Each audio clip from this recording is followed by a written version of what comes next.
Good morning, I'm Mai Rodriguez sitting in for Paolo Del Rosario. Welcome to Weather HQ.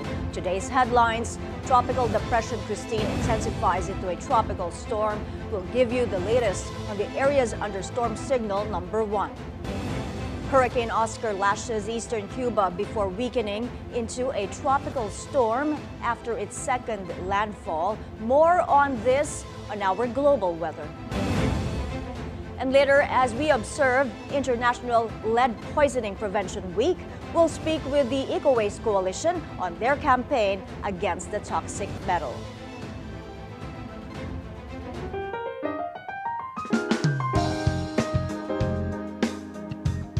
Let's check today's forecast from Pag-asa. Christine has intensified into a tropical storm. It is the country's 11th cyclone this year.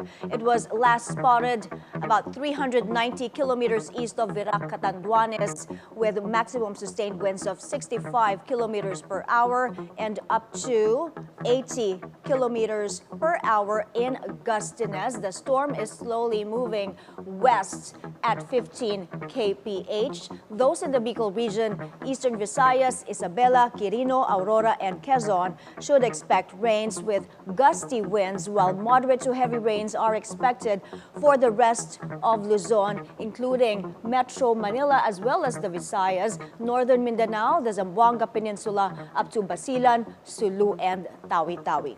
Storm signal number 1 has been raised in several areas. That is up on your screens right now. Those in these areas should brace for strong winds and intermittent rains within 36 hours. Checking on sea conditions, rough to very rough seas along the eastern seaboard.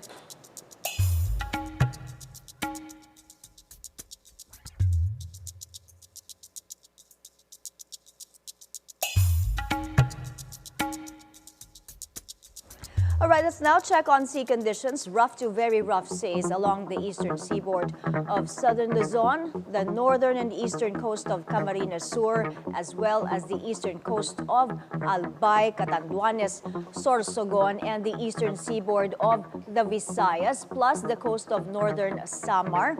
A warning for small boats. Sea travel is risky in these areas.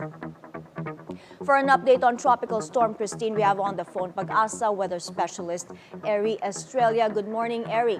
Good morning, May. Good morning to our viewers. Sir, have there been any changes to the forecast track? Saan na po ang expected landfall ng Bagyong Christine? Kung di po magbabago ang landas ni Bagyong Christine, ang expected landfall po ay sa Isabela po. Okay, lalakas pa po ba ang bagyo before landfall? Yeah, expect po na lumakas pa po siya. Even as, you know, the storm has intensified into a tropical storm, Christine has slowed down. Ano po ang dahilan ng pagbagal nito? Meron po kasi tayong high pressure area over sa mataas po ng North Luzon po. Kaya po medyo bumabagal siya, lumilihis po siya ng bumababa po ng pakonti yung ating bagyo. Sir Eri, paki-describe nga po gaano po kadami yung dalang ulan nitong si Bagyong Christine? Sa ngayon po, as of today po, ang expected po, ang Catanduanes, Camarines Norte, Camarines Sur, Albay, Sorsogon at Northern Samar ay makaka-experience po ng intense to torrential, meaning nag-expect po tayo ng more than 200 millimeters of rain. Samantalang sa Masbate, Samar, Eastern Samar and Quezon, heavy to intense. So meaning po, 100 to 200 millimeters po ang ine-expect nating ibabagsak ng Bagyong Christine. And lastly po, sa moderate to heavy, which is 50 to 100 millimeters naman po sa Cagayan Valley, Cordillera Administrative Region, Central Luzon at rest of Visayas and Mindanao pa po.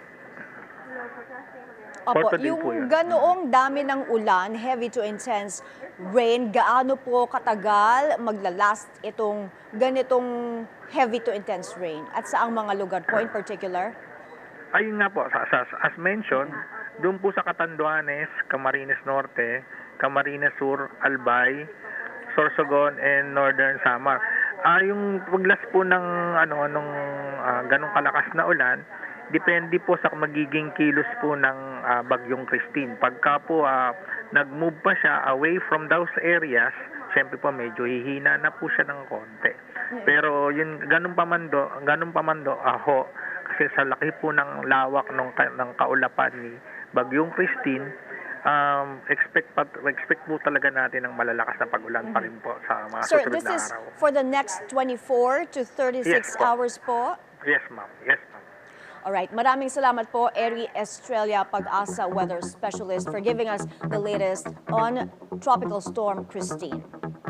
Pag-asa has raised a flood advisory for the Bicol region due to rising waters on rivers and creeks and possible overflowing of spillways. Those in low-lying areas are at greater risk. Residents there are advised to monitor updates on the weather and listen to local authorities for necessary actions to be taken.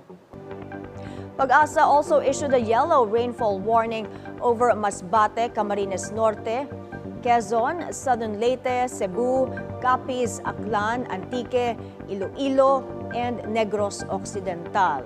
These areas will have rains that will persist within the next 3 hours. Flooding is possible in low-lying areas and near river channels. An orange rainfall warning is up in Biliran, Leyte, Cebu.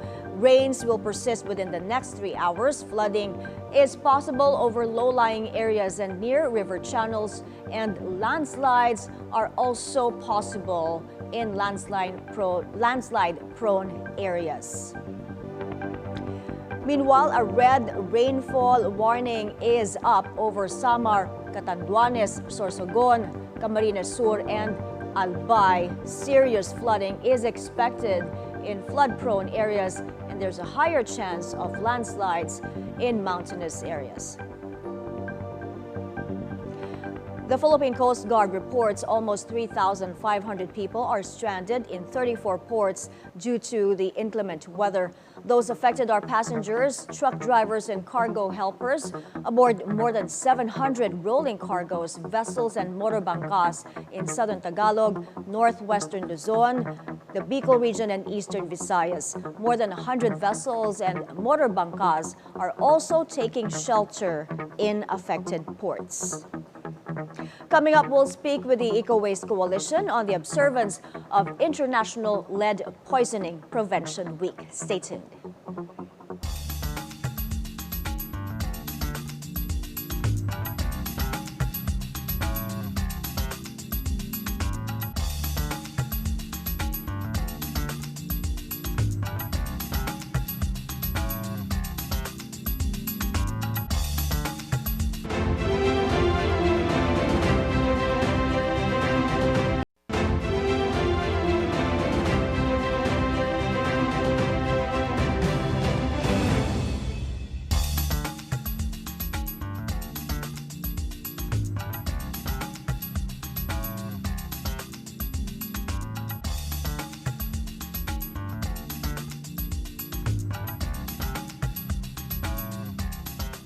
Welcome back to Weather HQ.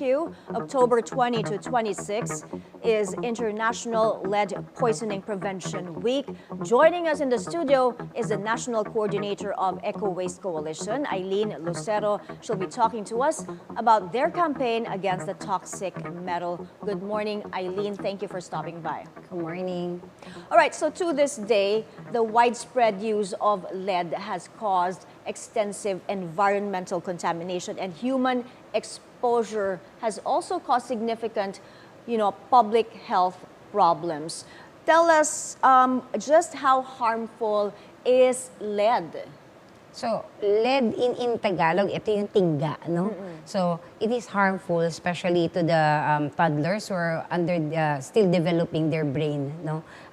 It is neurotoxic, so it means it affects the brain and the central nervous system. So, it affects basically, if it's a children, the intellectual quotient of a child and the behavioral pattern. No? So, yung iba, kung iksi yung attention span, no? Tapos yung iba talagang bumababa yung intellectual niya, no? Aside from the fact na pag later on tumagal yung accumulation kasi accumulative yung lead, no? Hindi siya yung mararamdaman agad-agad, no? No symptoms in, in the early stages. Yes, no Yes. symptoms. So kapag habang tumatagal, nadadagdagan, doon yung pwede siyang ma-expose, sabi nga, yung lead poisoning, no? Eileen, as I understand it, aside from children, those who are vulnerable are also women of childbearing age. Yes, because yung lead is nakukuha nila pag na-digest nila o kaya nalanghap nila, especially the small chips,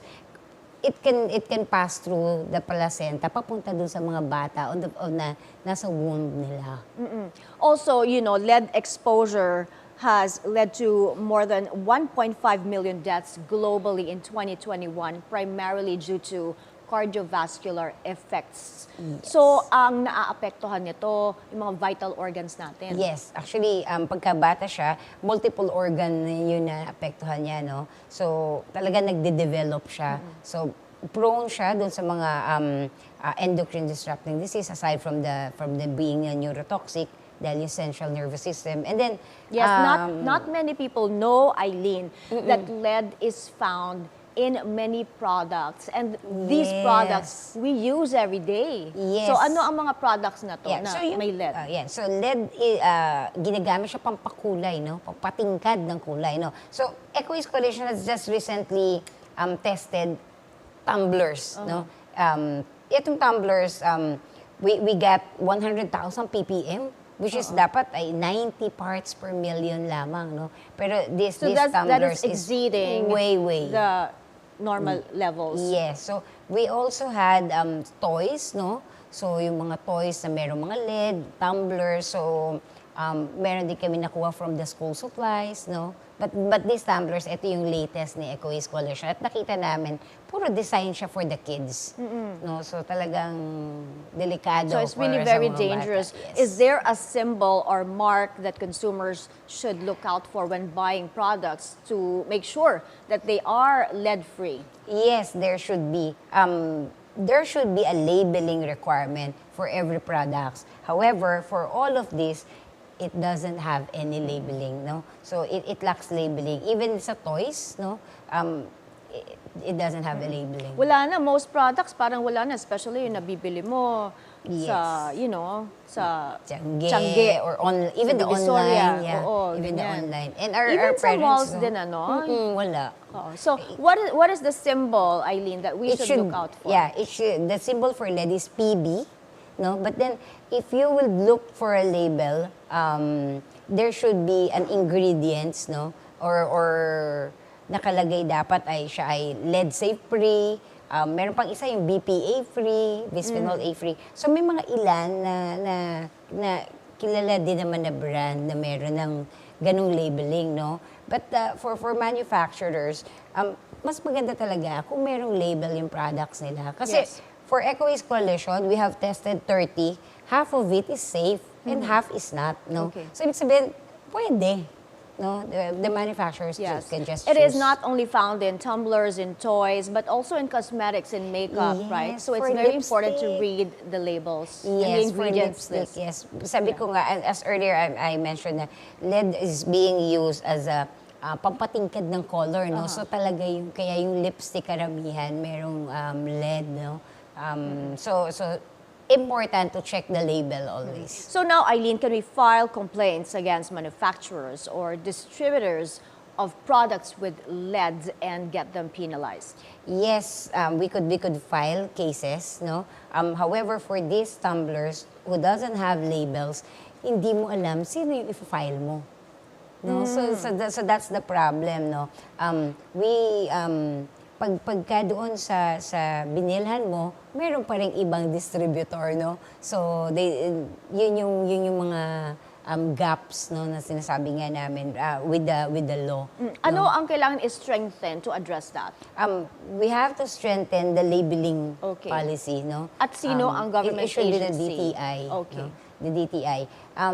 The consumers are expecting na dapat paglabas nila sa market, malinis ito, no? at hindi na yung, kasi it's very hard for the consumers to really point out which one doesn't have, which one does has.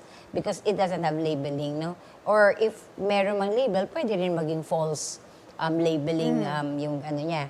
So, dapat talaga manufacturer should be All right, Eileen, before we responsible. let you go very quickly, can you invite our viewers to activities that your coalition has lined up to spread awareness about this?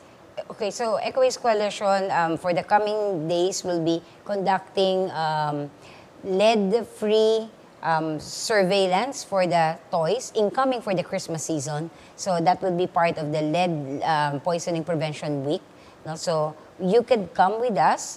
We could join us in our market surveillance, or if you also have other items you are in doubt of, you could bring it to our office and we could test it for you. Thank you, Eileen, for dropping by and for spreading awareness on this danger. Maraming salamat sa Ecowaste Coalition. Maraming salamat. Global news comes after the break. Keep it here on Weather HQ.